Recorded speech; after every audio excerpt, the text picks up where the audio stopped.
esta década. Como les decía, es poco probable que varíen mucho.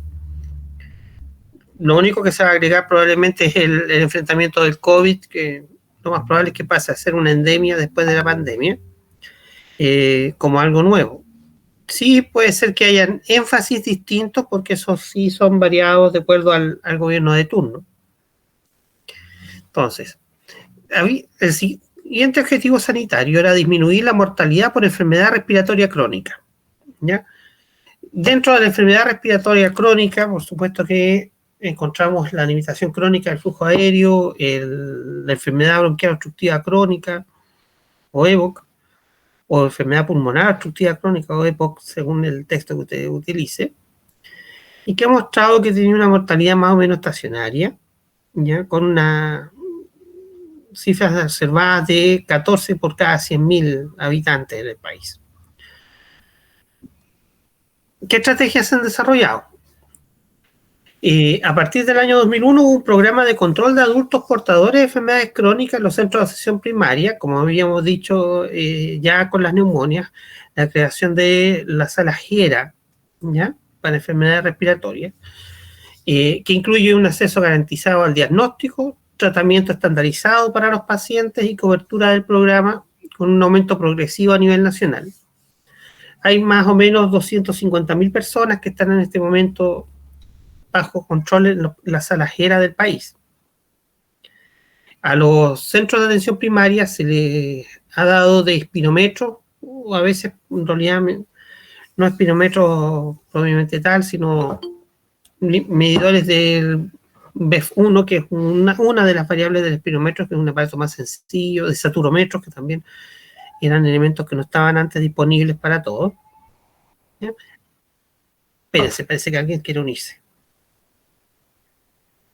Deja de compartir. ¿Dónde está esa cosa? Ahí.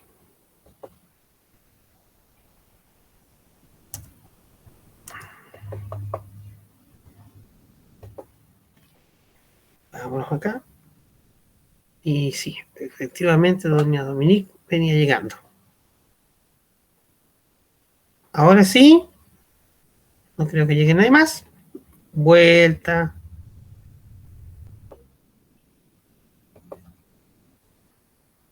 ¿A dónde estábamos?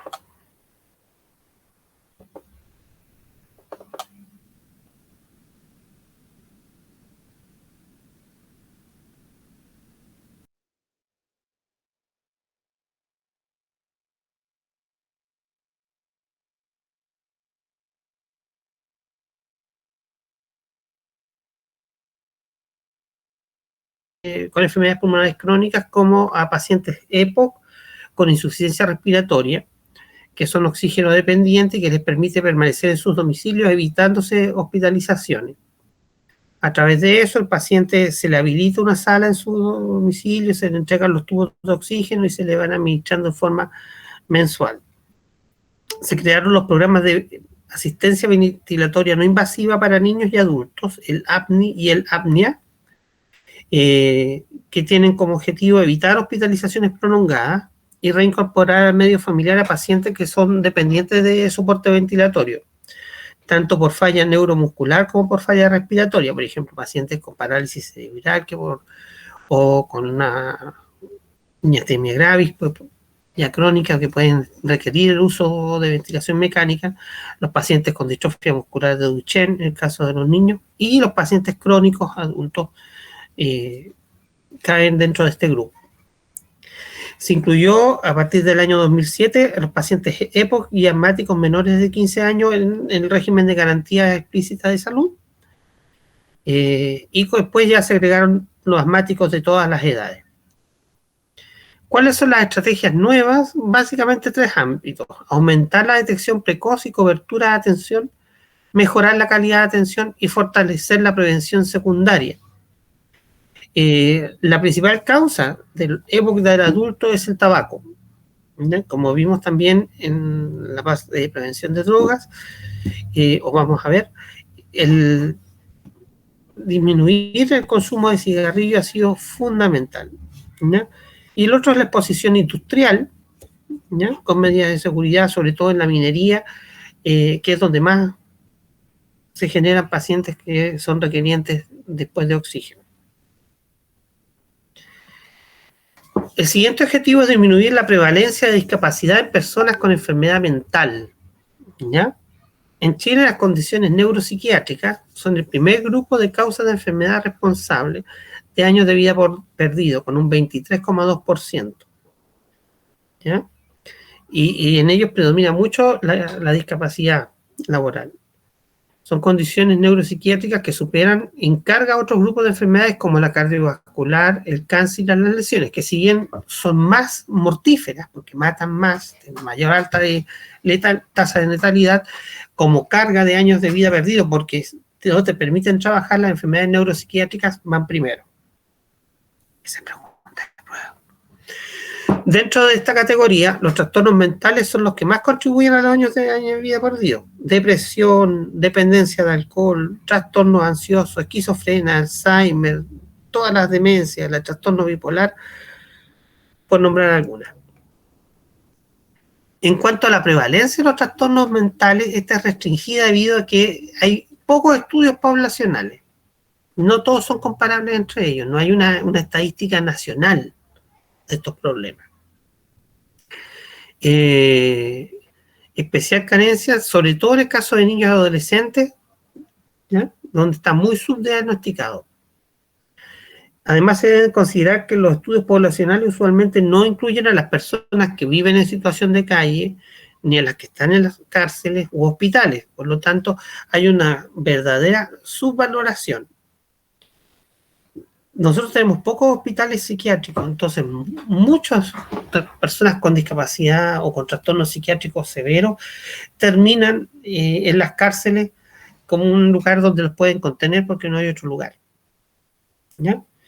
Hay un estudio chileno de prevalencia y patología psiquiátrica que se hizo, imagínense, entre el año 92 y 99, o sea, solo en 3 regiones del país, con población mayor de 15 años, y vio una prevalencia de trastornos mentales de un 30 a un 22%. Ahora, si ustedes consideran que eso fue en la época pre-COVID, imagínense con todo el nivel de estrés que ha generado la pandemia, lo raro es que alguien no tenga ningún problema psiquiátrico ahora. Lo raro. Sería muy, muy extraño. Entonces, las prevalencias han aumentado, están por las nubes. La mayor prevalencia de vida pesquisado, lo que más asustaba en este estudio era la agorafobia. La agorafobia es lo contrario a la claustrofobia, es el miedo a los lugares abiertos. ¿Ya? La gente tiene miedo a salir de la casa. La depresión, la distimia, la dependencia de alcohol. Otras patologías como esquizofrenia y los trastornos cognitivos, sobre todo las demencias, tienen prevalencias menores, pero en general generan mayor grado de discapacidad y de dependencia. Cuanto al abuso de sustancias, el abuso de alcohol corresponde al segundo trastorno mental con mayor carga de enfermedad. La prevalencia de los bebedores problemas en la población mayor de 15 años es más o menos constante, ¿ya? Alrededor de entre un 16 y un 15%. Y en los hombres ha habido una pequeña disminución del 29 al 25%, algo que se supone se ha mantenido en el tiempo, mientras que en las mujeres ha habido un aumento, que en este estudio no era significativo, pero que al igual que yo les explicaba con el tabaco, la mujer se va poniendo como al día, ¿no? En este sentido de buscar la igualdad. Bueno, si el hombre era curado, yo también soy curado. Nuevamente, chicas, no copien lo malo de los hombres, no tienen por qué igualarse, ustedes son mejores, no tienen para qué igualarse los hombres. Estén por sobre nosotros, no desciendan. Según datos de la CONACE, la prevalencia de uso de alcohol se estima en un 13% para el año 2004 y un 13,0% para el año 2008. ¿Sí? Es que a mí se me ve la misma diapositiva, la diapositiva 3. ¿Ya todo el mundo? Sí, profe, a mí también la deja aún. Sí, profe. ¿Está pegado? Ya, vamos a salirnos para empezar de nuevo, ¿ya? O sea, para ver... Qué rabia, dejemos de convertir. Cualquier cosa interrumpan, pues, ¿eh? Porque si no yo asumo que la están viendo todos ustedes. Vamos a ir todo al principio.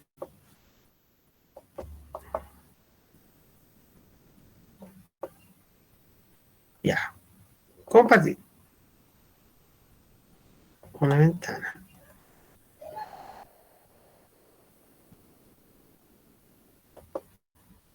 ¿Y ahí? ¿Se ve algo? Aún no proyecta. Ahora no hay nada. Solo su cara. Nada. Vámonos.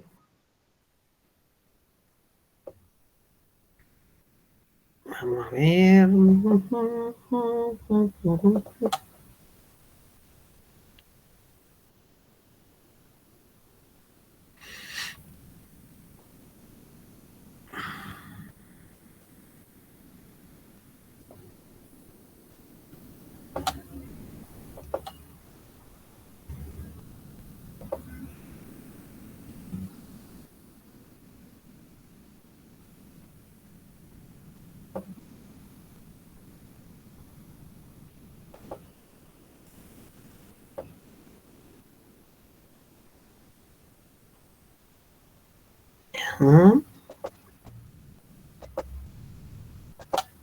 ¿Y ahí? Aún no. Ahora sí. Está cargando. Ahora sí. Ya. Entonces, ¿cómo decía?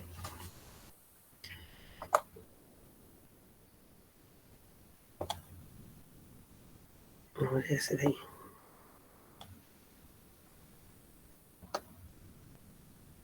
Ya. Entonces, ven bien. Entonces, como les decía, la prevalencia del alcoholismo y de los bebedores problemas es alta en el país, ¿ya? Más o menos un 30%, y esto ha tenido una pequeña disminución. Antes era más, siempre ha sido más alta en los varones que en las mujeres, pero en los varones va a la baja y en las mujeres va a la alza, ¿ya? Más que el valor, aquí lo importante es la tendencia, que es la que tienen que aprenderse. Porque cuando ustedes vayan a dar el CONACYT van a tener que repasar con los valores que estén actualizados para esa fecha, pero las tendencias van a ser las mismas, ¿ya? Entonces, la prevalencia del abuso del alcohol es alrededor del 13%. La dependencia a drogas ilícitas en los adultos varía según el tipo de sustancia. 25% entre los consumidores del último año ha sido marihuana, 50% en el último año para la pasta base, 30% para cocaína, entre aquellos que han dicho que consumen droga. La mayoría de personas que consumen droga tienden a tener una polifarmacia, es decir, consumen más de un tipo de droga. En la población infantil, un estudio desarrollado en escolares de Santiago evidenció una prevalencia de desórdenes psiquiátricos de un 30%, 27.2%. ¿Ya? Y el diagnóstico de mayor frecuencia fue el trastorno hipercinético, 9,2%. Claramente con la pandemia esto se ha desatado. O sea, nosotros hemos visto una ola de intentos suicidas. Hemos llegado a tener 5 pacientes hospitalizados al unísono en Coquimbo, adolescentes con intentos suicidas, algo que era extremadamente raro, ¿ya? No hay estudios específicos relativos al autismo. Estudios internacionales indican que la prevalencia en conjunto del trastorno del desarrollo podría alcanzar un 18% en los niños, de los cuales un 90% son problemas de aprendizaje, lenguaje o discapacidad intelectual. Y si agregamos los problemas de comportamiento, la cifra llega al 22%. Respecto al abuso de sustancias en la población escolar, se ha observado una tendencia hacia el policonsumo de sustancias legales e ilegales. 3,4% de todos los estudiantes declaran haber consumido algunos de o alcohol o drogas y alcohol, ¿ya? Probablemente esta cifra sea menor, porque como es lo que ellos declaran, evidentemente muchos no dicen, pero se estima que son mayores, ¿ya? Resultados similares para la población general, ¿ya? De la población general, cuando se hacen las encuestas, un 3,7% dice que necesita ayuda para reducir su consumo de alcohol, un 2,8% por el consumo de drogas y un 1,7% para ambas, ¿ya? Yo espero que, por supuesto, ustedes nadie haya consumido ni drogas ni alcohol. La situación de discapacidad asociada a los trastornos mentales es grave porque no solo afecta a los individuos, sino también a la familia entera, altera la dinámica, los roles familiares, se ve afectada la economía del hogar porque hay mayores gastos y menor posibilidad de recibir ingresos. A lo anterior hay que sumar lo que significa la exclusión social, la estigmatización, la violación de derechos humanos asociada al consumo de drogas. ¿Mm? Y también a otras discapacidades por trastornos mentales. La meta de impacto para este tema corresponde a disminuir la discapacidad, en especial la severa. ¿Ya? Si bien los tratamientos no eliminan un trastorno como por ejemplo una esquizofrenia, la idea es tenerlo compensado a las personas para que ellas puedan continuar formando parte útil de la sociedad. No hay estudios, como les decía, de representatividad nacional sobre este aspecto, por lo cual uno de los primeros objetivos para la siguiente etapa es que se construyan estudios nacionales para conocer la verdadera prevalencia. Entonces, ¿cuál ha sido la estrategia para combatir esto? Se incorporó al GES varias patologías de salud mental, la depresión en personas de 15 años o más, el primer episodio de esquizofrenia, el tratamiento de personas menores de 20 años y dependencia moderada de alcohol y drogas. Las demencias que no están incluidas acá también fueron agregadas. ¿Ya? El desarrollo de un modelo comunitario de atención en salud mental y psiquiátrica es otra estrategia de relevancia. Este modelo ha fortalecido el rol de la atención primaria, responsable de la continuidad de cuidado, y ha favorecido su vinculación con diversos niveles de atención. Hay 59 unidades de psiquiatría ambulatoria distribuidas en el país, en centros de nivel secundario, o CDTs o CRS, que son terciarios. Y se aumentó en un 50% la oferta de camas psiquiátricas, que en el año 2000 eran 290 y ahí para el año 2010 eran 450, que sigue siendo muy poco. En esta región, por ejemplo, no hay una sola cama psiquiátrica infantil. Ninguna. Había un proyecto para establecer 6 camas de hospitalización psiquiátrica infantil en el hospital de Coquimbo y se cayó porque con el COVID tuvo que utilizar esas dependencias para pacientes COVID. A nivel de adultos, el número de camas es como de 12. Es muy bajo y la mayoría de los pacientes psiquiátricos terminan pasando largos periodos en la urgencia cuando están descompensados. También se expandió con... ¿Sí?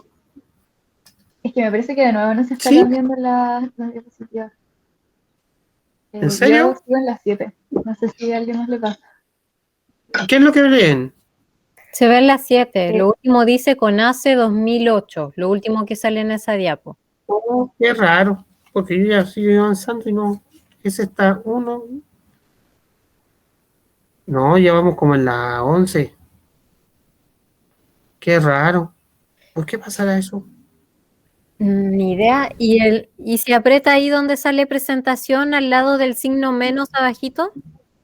Y después va con el Estoy viendo. cambiando la diapo.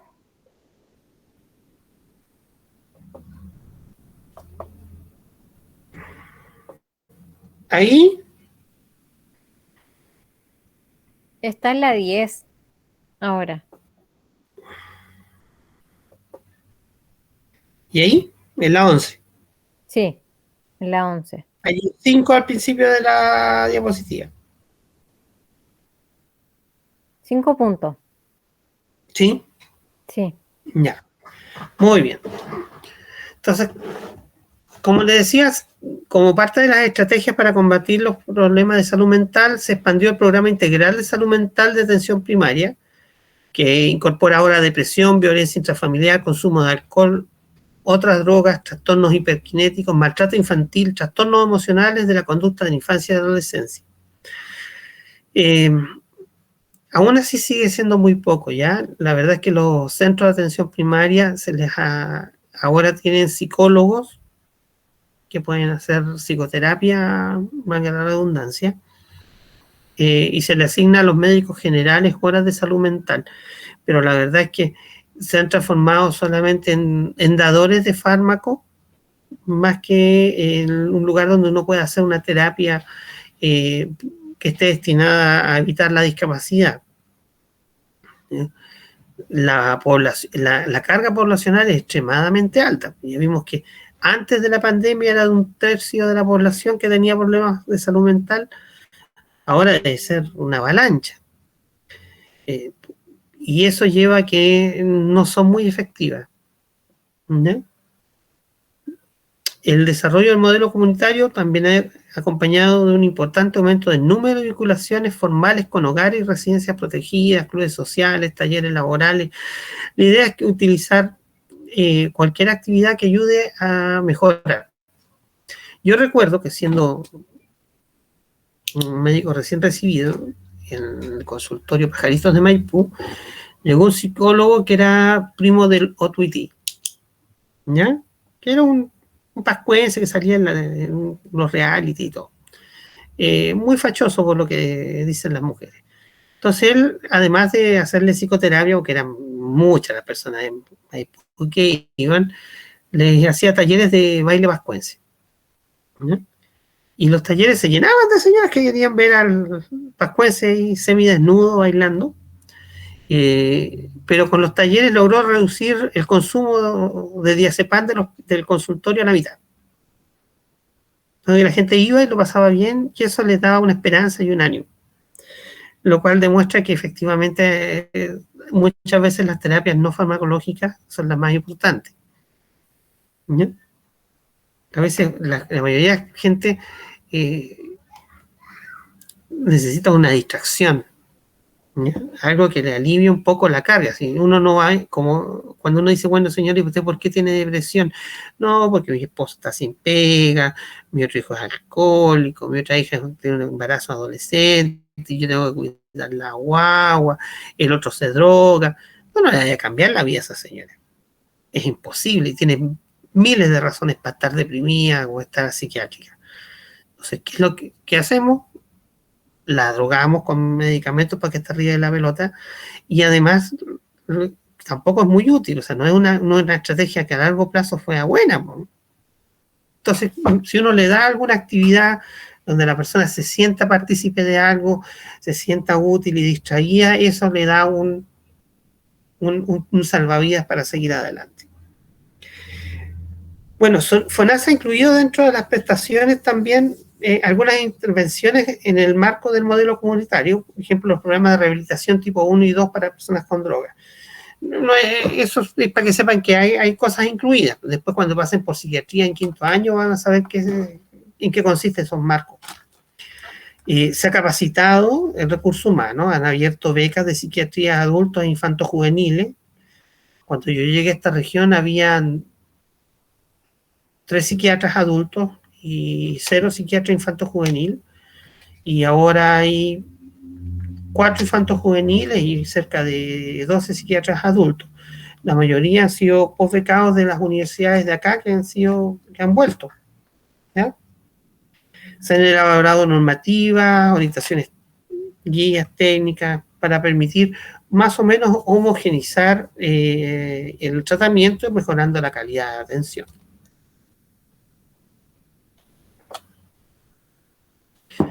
Y se han incluido una serie de actores, como les decía, para ayudar a mejorar esto. Organismos no gubernamentales como la Corporación Presky, centros de rehabilitación y reinserción laboral tipo Cultiva, la Fundación Rostros Nuevos, la Fundación Paréntesis, el Hogar de Cristo, asociaciones de padres y amigos de niños autistas, la Corporación de Ayuda al Paciente de Salud Mental, la Fundación Nectario, los Problemas Caritas Sur, entre otros. ¿Ya? Muchos a nivel de distribución, que son agrupaciones de usuarios familiares que trabajan con personas con discapacidad psíquica. ¿Ya? En los municipios además hay departamentos de discapacidad, consejos comunales de discapacidad de la SOFOFA y otros para tratar de reinsertar a la población. ¿Ya? La ley de inclusión laboral de las personas con discapacidad también permite que las empresas tengan un incentivo para contratar personas que han tenido estos problemas. Y finalmente, bueno, las comunidades terapéuticas son actores muy relevantes, mucho más relevantes a veces que lo que hacemos nosotros a nivel de la atención médica. sobre todo para la rehabilitación ambulatoria y residencial de personas con dependencia de alcohol y drogas, que es quizá uno de los mayores flagelos. Yo creo que el combate a las drogas y a sus efectos va a ser un elemento mucho más importante en las nuevas guías, las nuevas estrategias para el periodo 2022-2030. ¿Cuáles son las cosas a futuro? Medir la prevalencia de la discapacidad poblacional por trastorno de salud mental. Aumentar la cobertura de los equipos especializados, ¿ya? Y mejorar los instrumentos de pesquisa. No hay instrumentos como una máquina, sino que se usan test que son mejores. Por ejemplo, en el autismo con las tablas MCHARP.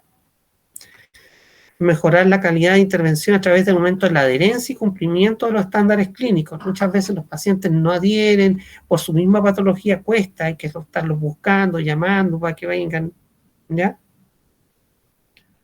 Una de las cosas que funcionó mucho en la atención primaria durante esta pandemia han sido los controles telefónicos. Entonces la gente usted la llama y conversa un rato con ellos y es la única pega que hace, porque ¿cómo está, señora Juanita? ¿Cómo está? Y eso también genera cierta adherencia y permite que las personas se desahoguen y les ayuda mucho. Y por supuesto que debiera haber una política nacional de salud mental, sobre todo ahora con la pandemia, para enfrentar todos estos problemas.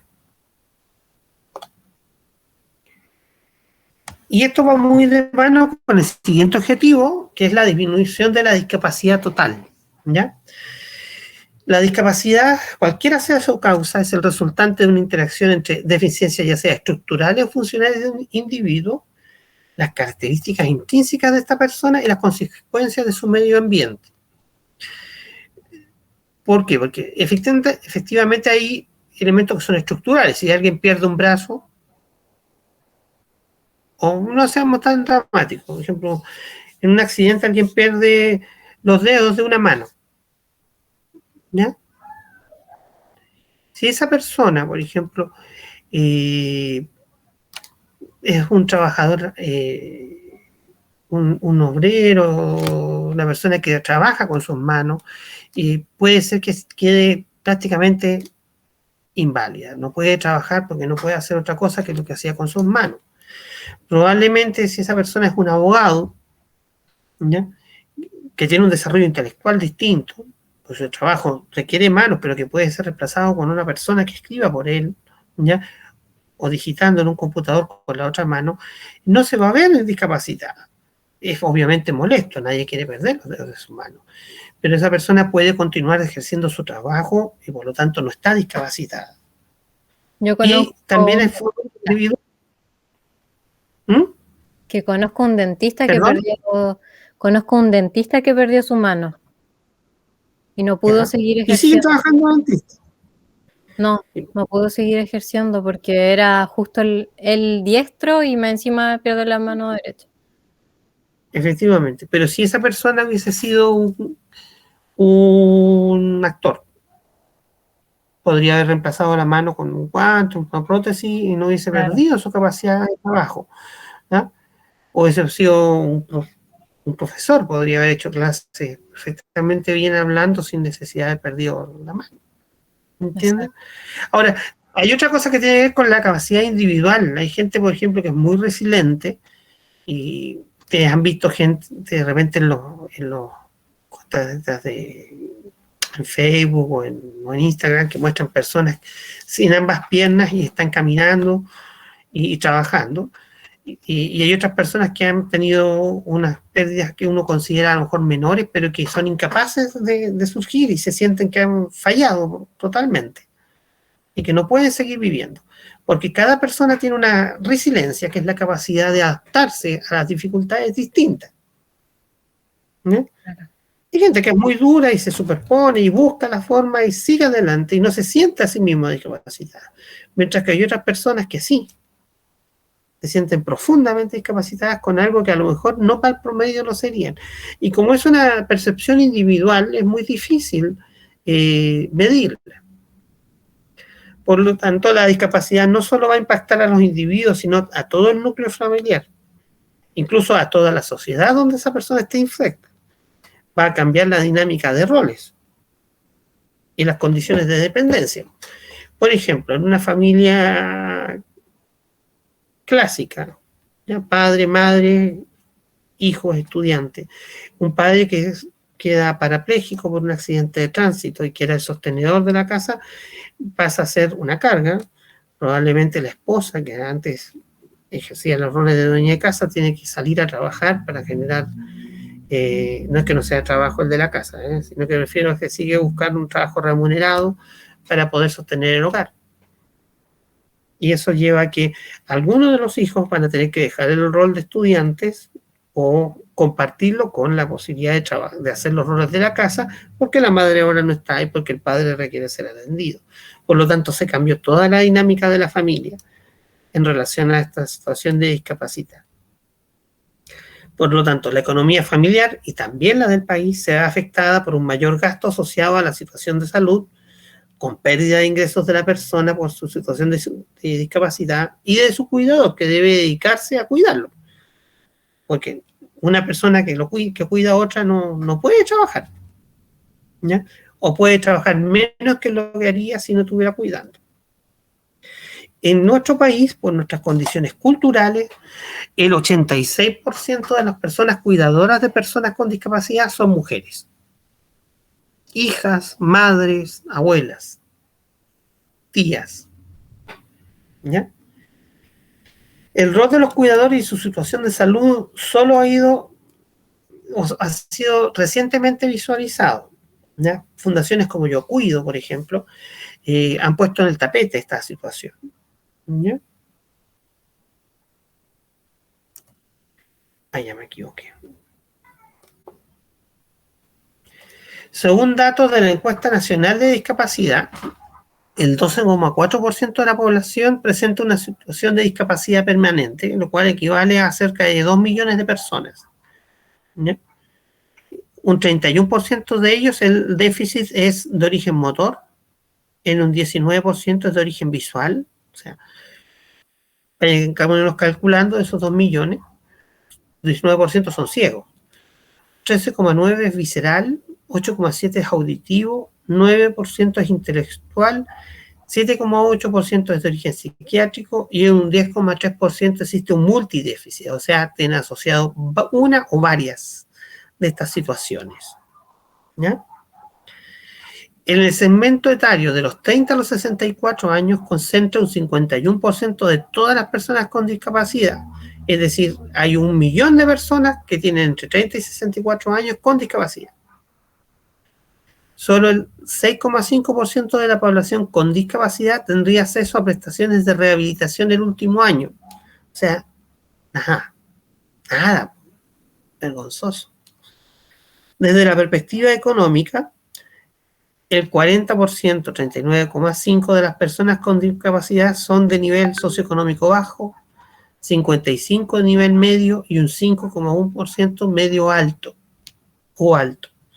Nuevamente, ¿ya? Las poblaciones más vulnerables son las más afectadas y son las que tienen menos posibilidades de acceder a la rehabilitación y tienen menos posibilidades de realizar algún trabajo remunerado, y si es que realizan un trabajo remunerado, este es de menor ingreso que el que realizan las personas de clase más alta.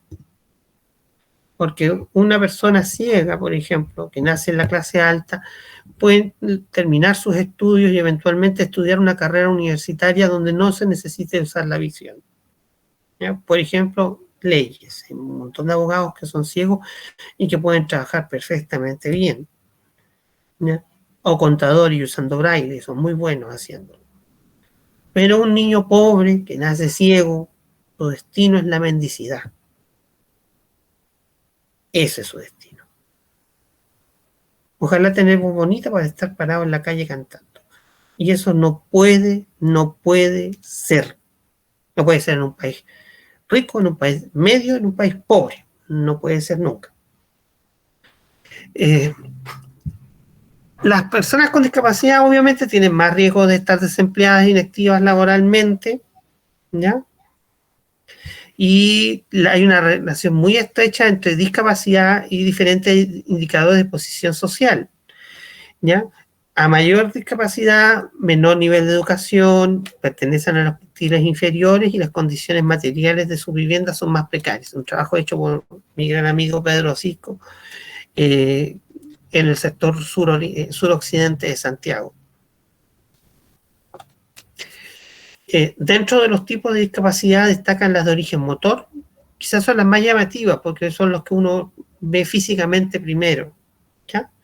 Las afecciones musculoesqueléticas representan un 7% de la carga de enfermedad estimada como años de vida perdidos. O sea, por causas motoras se pierden 291.381 años de vida laboral. Es una enorme carga. Ya vimos el impacto que tenía a nivel de la familia, pero también tiene un enorme impacto para el nivel país, ¿ya? 36,8% de la población reporta dolor de origen musculoesquelético y 38,4% reporta haber experimentado dolor óseo o articulación. O sea, a la gente le duele harto. Otro grupo importante de discapacidad es la disfunción del órgano de los sentidos, ¿ya? Y representan el sexto lugar en las causas de años de vida perdidas, con 241.000, ¿ya? Perdón. ¿Qué estrategias se han implementado en el periodo del 2000 al 2010 para tratar de disminuir esto? ¿Ya? Estas estrategias buscan, primero, mejorar la brecha de los hospitales en cuanto a recursos humanos. Y eso ha sido con diversas estrategias. Uno, crear algunos institutos de rehabilitación cuaternaria. Hasta el año 2000, los únicos centros cuaternarios de rehabilitación eran privados, la Teletón a nivel infantil y las mutuales. El sistema público no tenía ningún centro cuaternario de rehabilitación, ninguno. Al inicio de este ciclo se potencia y se desarrolló el Instituto Nacional de Rehabilitación Pedro Aguirre Cerda, ¿ya? Que es un equivalente a la Teletón del sistema público, pero hay uno en Santiago, ¿ya?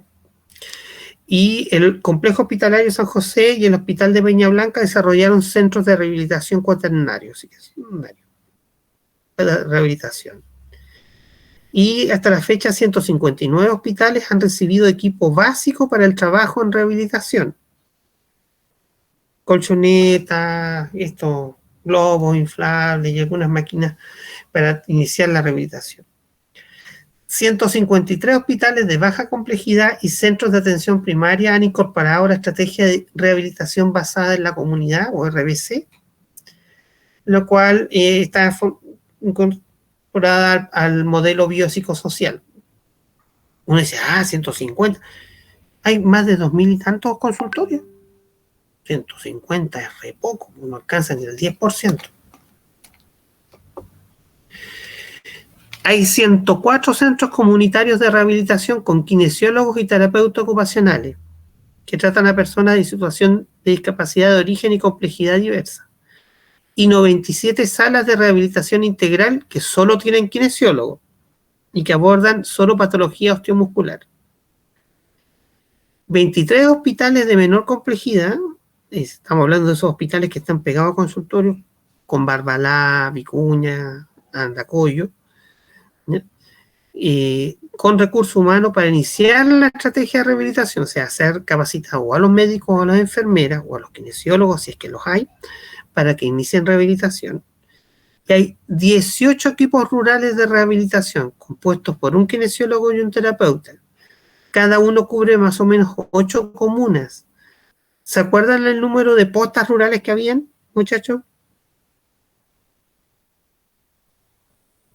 ¿No? ¿Alguien? Más o menos cuántas postas rurales habían en todo el país. Es lo que más hay. ¿No?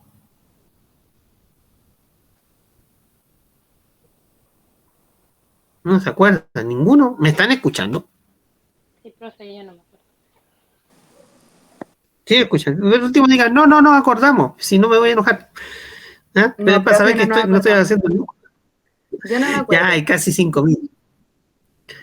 Hay más, casi 5.000. Entonces, hay 18 equipos rurales, 18. O sea, es casi anecdótico. ¿Eh? Es absolutamente anecdótico.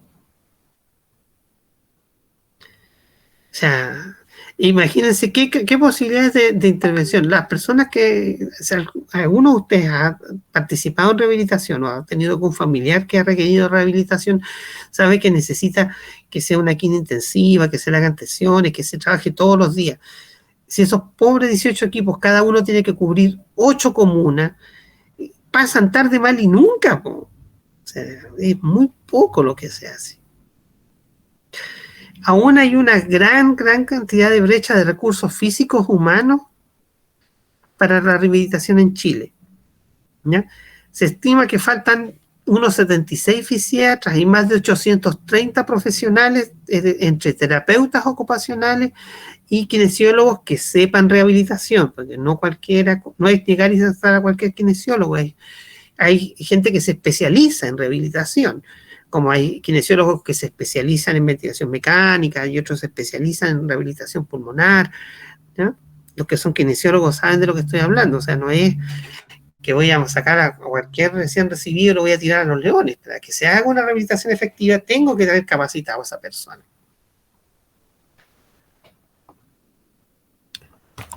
Otra estrategia importante corresponde a la incorporación en las guías GES de la discapacidad. Ahora, una cosa es que esté en la GES y otra cosa es lo que garantiza la GES. Por ejemplo, la artrosis de rodilla y cadera leve a moderada están incorporadas en el GES. Las personas que reciben esto se les asigna un tratamiento con Celecoxib, que es un inhibidor de la COX-2, es un antiinflamatorio que alivia el dolor muy potente y muy bueno. Y se les da tratamiento para 45 días al año. Los otros 320 días se joden. O lo compran o se joden. Pero el GES les garantiza al menos 1 mes y medio de alivio del dolor al año. Bueno, ¿cierto? Súper bueno. Los accidentes cerebrovasculares tienen cobertura, el TEC, el politraumatismo, la endoprótesis de cadera, las ayudas técnicas. Esto sí ha sido importante. Ahora sí, las ayudas técnicas son que te entregan bastones, que te entregan los burritos, que te entregan las sillas de ruedas. ¿Ya? Eso sí ha sido importante. La hipoacusia bilateral en mayor de 65 años que requieren audífonos. ¿Ya? La hipoacusia neurosensorial bilateral en prematuros, ¿ya? Con implantes cloqueares, ¿ya? El programa de implantes cloqueares de FONASA MinSal entrega estos implantes para colocarse a los niños. Si tú se los colocas precozmente, estos niños desarrollan un lenguaje adecuado, normal, ¿ya? El problema es que solo hay 20 casos al año. Es prácticamente uno por región. Entonces, si nacen más de un niño sordo, sonaron. ¿Ah?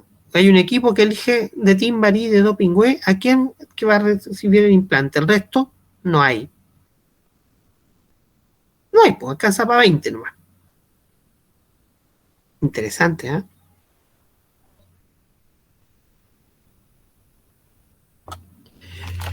Potenciar la colaboración intersectorial.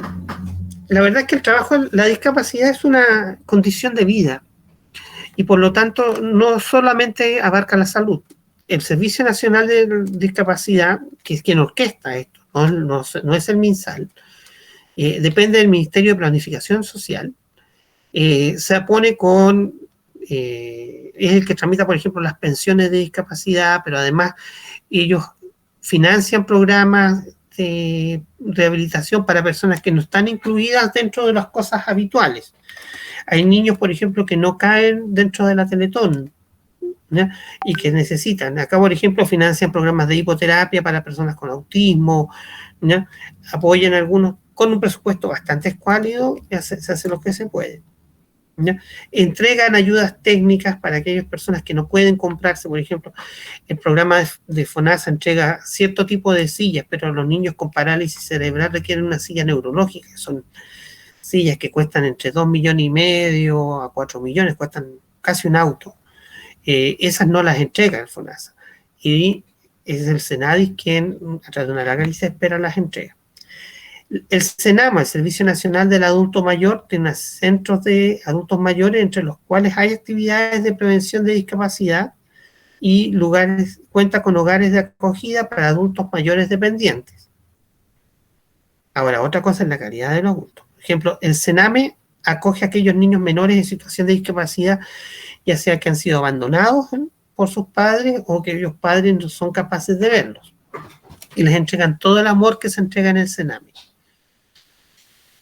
Y que todos ustedes han visto a través de todos los eventos públicos que se hacen, ¿no?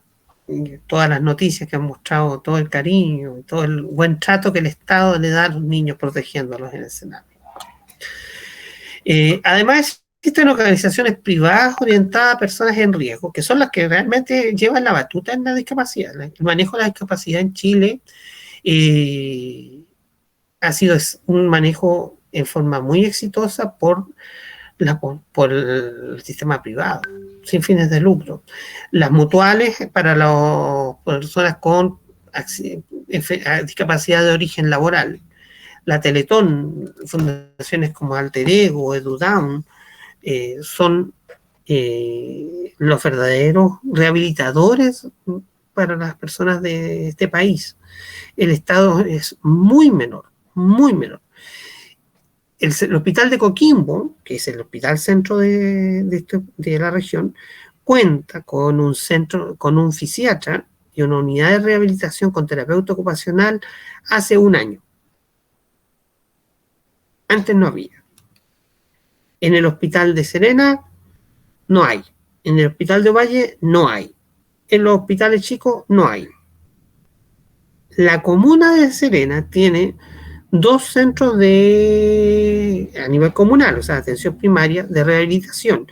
Uno que yo les contaba que queda en la avenida Aguirre, al lado del ex consultorio Chaufaser, está la tía Rica en la caja de crédito pendiente, que fue donado por una mecena, una señora que tenía un hijo con situación de discapacidad y donó los equipos para que se construyera ese centro. Pero no fue algo que los alcaldes en su minuto hayan dicho vamos a implementar, o sea, lo tuvieron que hacer porque le entregaron las cosas. Y hubo alguien que partió con eso.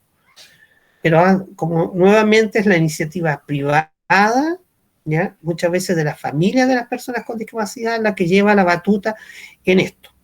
Y no ha sido el Estado, que está muy al debe. Muy, muy al debe. Otro aporte importante, los centros formadores de profesionales en rehabilitación se han ido abriendo las carreras. Hace 10 años existía un solo lugar donde estudiar terapia ocupacional, que era la Universidad de Chile. Hoy en día existen muchas universidades e institutos que la han abierto, ¿ya? Porque tenemos un enorme déficit. En el año 2010 las universidades aumentaron las becas de medicina física y rehabilitación de 7 a 14. O sea, un aumento del 100%. Uno dice, oye, pero faltan 79 solamente para el servicio público. La verdad es que la fisiatría es una especialidad hermosa. Si a alguno de ustedes les gusta, los felicito, es un apostolado porque en realidad, comparado con otras especialidades médicas, tiene una baja remuneración, ¿ya?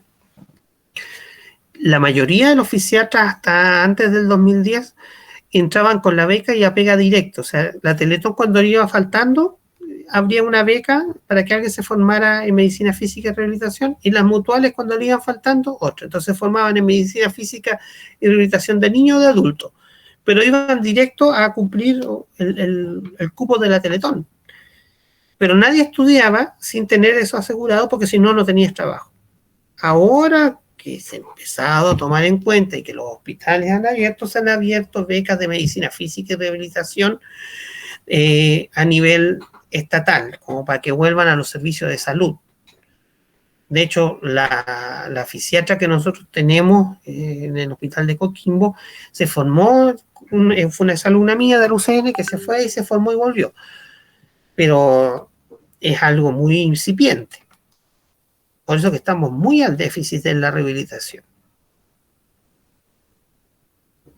Por supuesto que los colegios profesionales y las sociedades científicas en el área de la rehabilitación han sido actores relevantes a través de crear guías clínicas, de difundir políticas públicas de rehabilitación.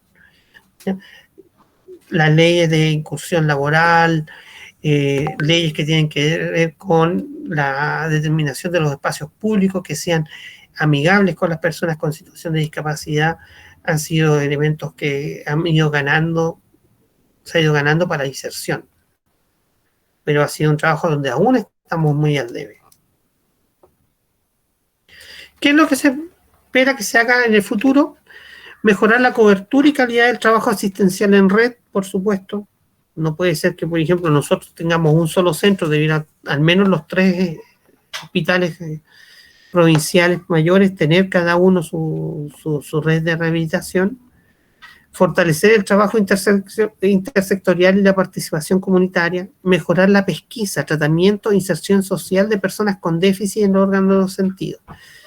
La verdad es que si podemos evitar una discapacidad, hay que evitarla.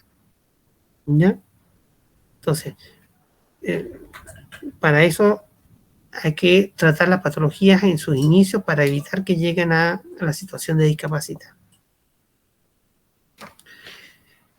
Otro elemento es la salud bucal, muchachos.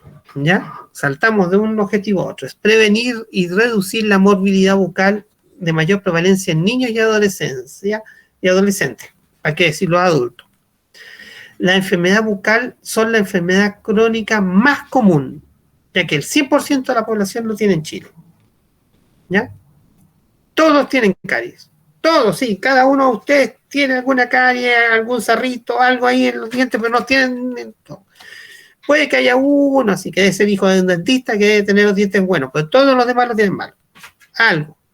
Si no hacen ahora un estudio en este minuto, a todos, incluyéndome a mí, nos van a encontrar alguna carie. ¿Ya? Las condiciones orales representan el 1,4% de carga de enfermedad en los AVISA, los años de vida perdidos en salud, y está dado principalmente por las caries en los menores de 45 años y el edentulismo, es decir, la pérdida de dientes en los de 45 años y más. Desdentado total prácticamente el edentulismo. Sí. Y es mayor en mujeres que en hombres. Las mujeres pierden mucho calcio en la lactancia y van perdiendo los dientes más rápido. ¿Ya? Es 2,8 veces mayor en mujeres que en hombres. El mal aseo y un montón de otras cosas. Si uno revisa las patologías, la prevalencia de caries dentales va de un 16,8% en los 2 años a casi el 100% de los adultos. Y la de enfermedad periodontal va a un 90% de la población adulta, y esa es la principal causa de perder los dientes. Así que es muy alta. Si uno ve la población bajo control, esta parte de acá, ¿es la flechita? ¿Ya? Vemos que un 20% aproximadamente siempre de los niños menores de 6 años que están bajo control no tienen caries. Es decir, el 80% tiene caries. Es muy alto. ¿Ya? Hay un índice que es el COP, que evalúa la relación de caries y enfermedad periodontal respecto a los que no tienen. A mayor índice, peor situación. El promedio de los niños de 6 años en Chile es de 1,9. El promedio de los países de la ODC es de como 0,4, 0,389. Y si nosotros vemos, hay una discriminación por nivel socioeconómico. En los niveles socioeconómicos medios, altos y altos, el COP es de 0,66, muy cercano al de la ODC. A niveles medios de 1,95 y en niveles bajos es de 2,21. Es muy alto ese índice, muy alto. ¿Ya? O sea, tenemos graves problemas de salud dental. ¿Qué se ha hecho para evitarlo? Bueno, se fluora el agua en 14 regiones, con coberturas cercanas al 83% de toda la población urbana a nivel nacional está tomando agua fluorada. En las zonas rurales se fluora la leche que se le da a los niños de primero a octavo básico. Y eso beneficia más o menos 240 comunas, 3.500 escuelas y unos 210.000 niños. Por supuesto que no abarca a todos los niños. Se ha priorizado la atención odontológica integral de niños a los 2, a los 4, a los 6 y a los 12 años de las mujeres embarazadas. Hay un modelo de intervención preventivo promocional a través de programas de promoción y prevención de salud bucal en niños y niñas preescolares, en los niños de la Junji, de los otros establecimientos, se les da cepillos de dientes, se les enseña a lavarse los dientes para tratar de disminuir esto. ¿No? A nivel parvulario y también de la salud de atención primaria. Ahora, eso claramente es insuficiente. Chile tiene pésima salud. Pésima. Muchas veces van a ver que las horas dentales son escasas. Y muchas veces los pocos dentistas que están en la atención primaria tienen que dedicarse solamente a la atención de urgencia. Y poco pueden hacer para dedicarse a la prevención. Es por eso que ustedes como médicos tienen que encargarse de hacer prevención. Cuando hagan control sano de adultos y niños, recordarle a la gente que se lave los dientes. ¿Ya? Que no fume. Que evite el bruxismo.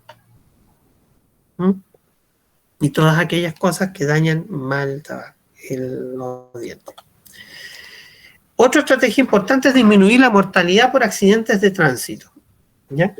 Esta no se ha visto muy favorecida, a pesar de que se ha intentado bastante, y han habido varias estrategias, como vamos a ver, en tratar de reducir la tasa de mortalidad por accidentes de tránsito. ¿Ya?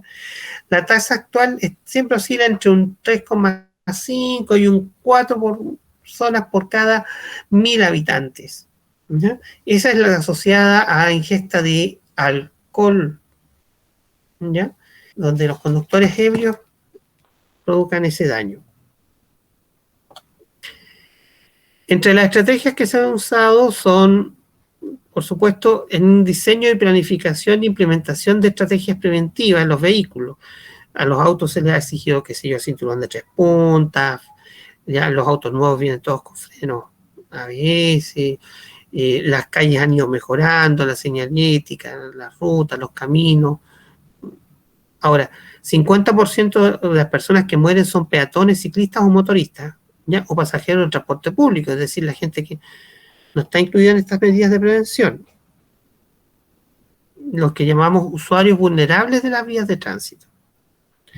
Chile ha desarrollado una serie de cuerpos legales que cubren buena parte de lo que se recomienda internacionalmente como una legislación integral básica. Incluye velocidad, límite a la velocidad de conducción, sanciones a la conducción bajo efectos de alcohol, la obligatoriedad de usar dispositivos de protección, los cinturones y las sillas para niños, pero la verdad es que no tiene tanto impacto. Cuando empezó las famosas leyes de control y se suponía que eran de ley seca, de que nadie debía beber, yo diría que sí, efectivamente el primer año anduvo bien, pero después ya se relajó y ahora la gente anda curada igual manejando. Yo con terror veo a una serie de candidatos presidenciales de todos los sectores decir que van a permitir liberar el uso de la marihuana. Y ponen como ejemplo a Holanda, donde la gente fuma perfectamente bien. El holandés es un tipo centrado que va a hacer su trabajo y después, en vez de ir a tomarse un trago, como hace en el after spa, y se fuma su pito sin ningún problema y después vuelve a la casa. En Brasil, uno puede ir a la playa y tomarse una cerveza en la playa y no hay ningún problema. Si tú vas, no ves a nadie ebrio, no ves montones de latas. La gente se toma la cerveza para pasar el calor. En Chile, donde está prohibido beber alcohol, quedan borrachos, reventados, botados en la playa. No hay playa donde no hayan botellas y latas de cerveza. O sea, el día que les permitan fumar marihuana van a andar manejando camiones de 18 ruedas con arriba de la pelota. ¿Ah? Grúa. ¿Ah? Entre el alcohol y la marihuana van a andar causando accidentes tupido y parejo porque el chileno, por su idiosincrasia o idioticracia, es incapaz de controlarse. Van a estar todo el día volados y van a dejar la embarrada. Y en urgencia vamos a estar llenos de tipos así. Comentario personal. Respecto a las acciones emprendidas por el sector de salud en los últimos 10 años, han sido varias. Entre ellas, por ejemplo, mejoramos las atenciones de urgencia. Para aquellos que han trabajado en urgencia saben que ya está muy estructurado cómo llega, cómo se atienden. Han habido, la mayoría han hecho los cursos de atención prehospitalaria del PALS, del NALS, de la TLS, ¿ya? Los procedimientos de rescate están muy estandarizados, ya sea por el personal de salud, por el personal del SAMU, por el bombero o por los personales privados de las autopistas. O sea, trabajamos todos muy ordenadamente y todos bajo la misma secuencia. La gestión por cambios legislativos, incluyendo medidas que incidan en la siniestralidad y mortalidad en el tránsito, en particular en el campo de la conducción bajo el efecto del alcohol, es decir, reducir los niveles de alcoholemia permitida, aumentar las sanciones, incluir advertencias en etiquetas y envases de bebidas alcohólicas, restringir la publicidad y promoción de bebidas alcohólicas ha sido insuficiente. ¿No? Todavía tenemos una alta tasa de mortalidad de accidentes de tránsito producto de esto. Así que ustedes tienen que ser agentes que lo promuevan. Si van a las fiestas y beben alcohol, no manejen. No manejen y no manejen. Y si ven a alguien que está alcoholizado, no lo dejen manejar. Nunca. ¿No? Como estudiante de medicina, su rol es darle el ejemplo. Otro de los objetivos donde no nos ha ido bien es la disminución de los femicidios, ¿ya? Y se puso los femicidios porque directamente se está tratando de atacar la violencia intrafamiliar, ¿ya? La violencia intrafamiliar comprende todo abuso físico, sexual, emocional que ocurre en el hogar. La violencia siempre es ejercida por un miembro de la familia hacia otro. La BIF incluye los conceptos de violencia doméstica, de violencia basada en el género o violencia machista, ¿ya? Pero ojo, también hay hombres que son violentados por mujeres. ¿Qué decir? En Chile la ley que sanciona la 20.066 de 2005 define el BIF como la violencia interpersonal cuando existe una relación que involucra algún grado de dependencia afectiva, económica y social de la persona que agrede y la que es agredida, aunque esta no ocurra en el domicilio. Se incluye, por ejemplo, el pololeo, ¿ya? O los estados de novio. Como ustedes han visto en las noticias, el femicidio en Chile no disminuye, ¿ya? La tasa efectiva de femicidio, bueno, el año 2013 al 2019, ustedes pueden ver cómo fueron aumentando, ¿ya? Se han mantenido los consumados alrededor de 46 hasta el año 2019, pero los frustrados fueron de 78 a 108. ¿Ya? En el 2018 llegaron a los 121, o sea, hay una enorme cantidad de femicidios. Y durante la pandemia, la violencia intrafamiliar ha aumentado significativamente. Cualquier animal que está encerrado se pone rabioso. Si usted tiene un perro y lo encierra, va a responder con rabia y estrés. Los seres humanos también lo somos. Y también respondemos con rabia y estrés. Y eso lleva a que haya un aumento de la violencia intrafamiliar, ya sea esta psicológica, verbal o física. ¿Ya?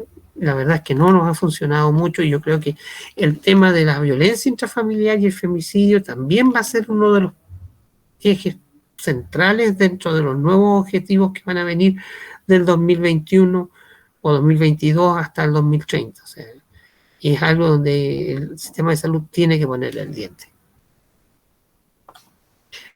¿Cuáles son las estrategias que se han planteado? Nuevamente, trabajo intersectorial, mejorar las políticas, cambiar las condenas, se han creado estas salas de atención a las víctimas, pero ustedes ven que en realidad no resultan en cosas efectivas. O sea, cuando yo le pego a alguien y digo, ¿usted quiere matar a alguien? Sí, yo le prohíbo que se acerque, ¿ya? Pero no tengo cómo medir que no te acerque. porque no le voy a poner un carabinero a esa mujer 24 horas al día. A lo más se da una vuelta una vez al día la patrulla, pero el otro tiene que mirar nada más que no esté la patrulla y meterse. No sirve de nada, son cosas que se hacen por cumplir, ¿no? Se necesitan medidas reales. Ahora, quizá una de las cosas más interesantes que ha habido es lo que ha hecho el Ministerio de Educación al incorporar la prevención de la violencia intrafamiliar, no específicamente el femicidio, desde los niños párvulos. Hay una serie de estrategias que están incluidas ahora para mejorar la convivencia, no solo escolar, sino tratar de entender que los seres humanos tenemos que tener reacciones menos violentas. Yo diría que quizá eso a largo plazo sea la única medida real que está funcionando. Lo otro ha sido, bueno, capacitación al personal, todos nos han capacitado sobre cómo prevenir y denunciar, ¿ya? Abrir más canales para denuncia a las mujeres. La verdad es que cuando se abrieron en el año 2005, aumentaron las denuncias durante los primeros 2 años, pero después volvieron a disminuir cuando la gente se dio cuenta que si tú denuncias y no tiene ningún resultado, al final queda en nada. Ya, eso ha sido por hoy, chicos. Vamos a seguir, todavía nos quedan varios otros problemas de salud que ver. Eso los vamos a ver en la próxima clase, donde vamos a ver cómo hay objetivos que son transversales, cómo mejoramos calidad de vida. Hasta ahora solamente hemos visto patologías y cosas para prevenir las patologías. Ahora vamos a ver estrategias de vida saludable y cómo se implementan esas estrategias de vida saludable en las personas. Dudas, consultas, comentarios. Profe, yo tengo una duda, pero no es respecto a la materia. No importa, dígala. ¿Sabe la fecha del examen, del último examen? No, o sea, está en el programa, pero debiera ser por ahí por la semana del 15 de Ya, julio. voy a mirar igual. Debiera ser. La voy a rebursar y la voy a volver a publicar para que la vean. ¿Ya? Miren, nos quedan, como les decía, una clase más de esto para terminar el tema de las estrategias de salud, y después debiéramos tener 1 o 2 clases hablando sobre relación médico-paciente, que es como una entrada hacia lo que va a ser el curso del próximo semestre, que ahí sí que es relación médico-paciente mucho más profundo. Ahí viene el segundo certamen, el primer departamental, o sea, el primer examen, el segundo examen. Y ya se pasó el año, se va volando. Así que no, vean cómo pasa cuando uno se divierte. ¿Dudas, consultas sobre esta estrategia? ¿Qué cosas importantes saber de la estrategia? Cuando uno estudia los problemas de salud, hay que saber, bueno, cuáles son los problemas de salud, cuáles se han ido mejorando o a cuáles se les hincó el diente. Ustedes ven que hay una lista enorme, pero claramente, por ejemplo, para los gobiernos del periodo del 2010 hasta el 2020, las fichas estuvieron en lo cardiovascular. Ahí la cantidad de estrategias, de recursos, ¿no?, relacionados con hipertensión, diabetes, la cardiovascular, el cáncer ha sido un tema central, se ha puesto mucho. Temas como salud mental o violencia intrafamiliar son los hermanitos pobres. Si ustedes ven las estrategias quedan casi en pura palabra teórica, y lo que uno evidencia en los resultados es que han ido aumentando. También uno de los puntos importantes fue los accidentes de tránsito, donde yo creo que no han tenido el éxito las medidas que se hicieron. Las leyes estas de tolerancia cero al alcohol y todo funcionaron un rato y después la gente les perdió el miedo y bueno, sigue viendo la cantidad de accidentes que hay los fines de semana, enorme. Y por alcohol. ¿Será la falta de personal en el control?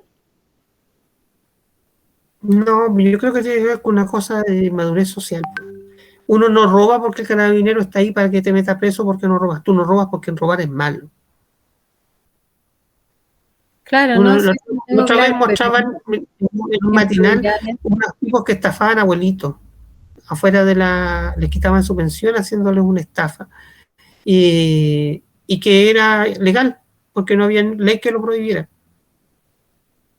Pero eso no te da derecho a que el que sea legal hacer algo que es inmoral.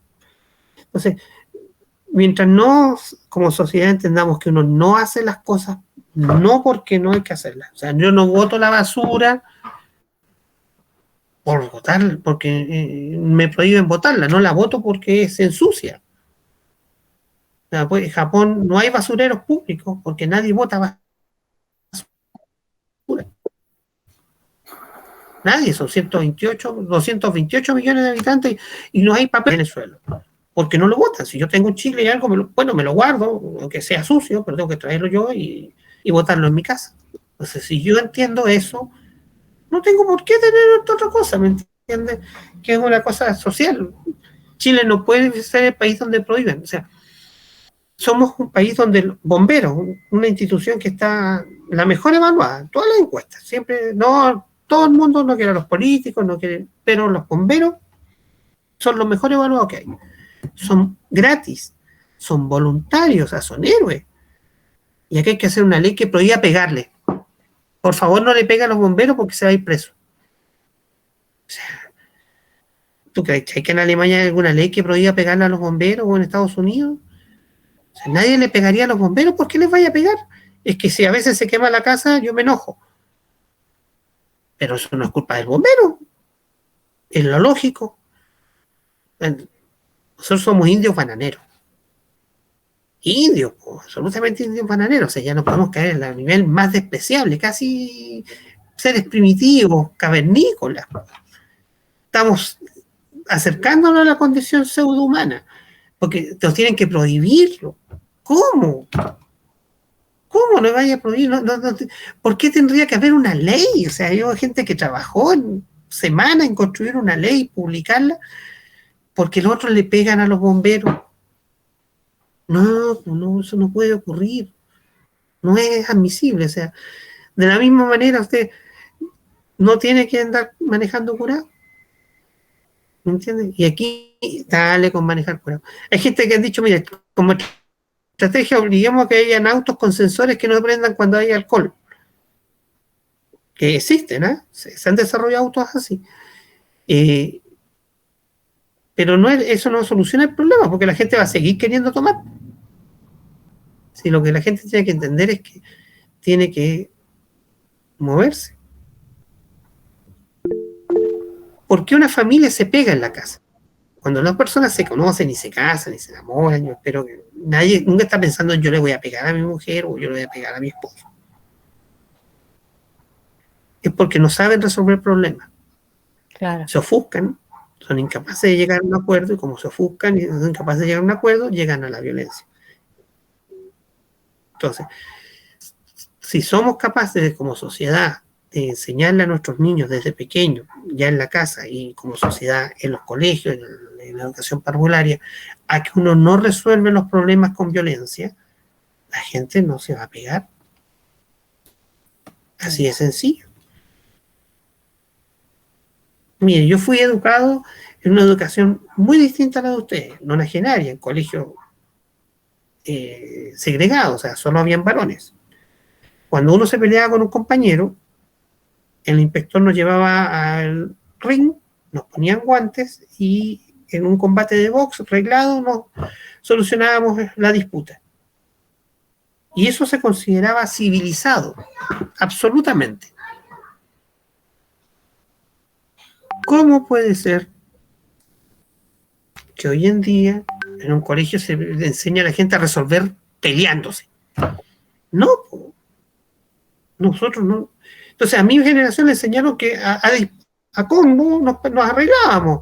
No puede ser. Por eso estamos como estamos. O sea, ustedes tienen que ser mejores que nosotros. No pueden solucionar los problemas con combo.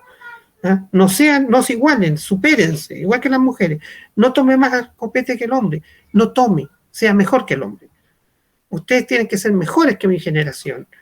Como yo espero haber sido mejor que la generación de mis padres. ¿entiendes? Ustedes tienen que llegar a estar a un nivel más alto, más elevado, ¿ya? Donde usted pueda conversar, una persona, yo sí, yo soy del Colo, yo soy de la U.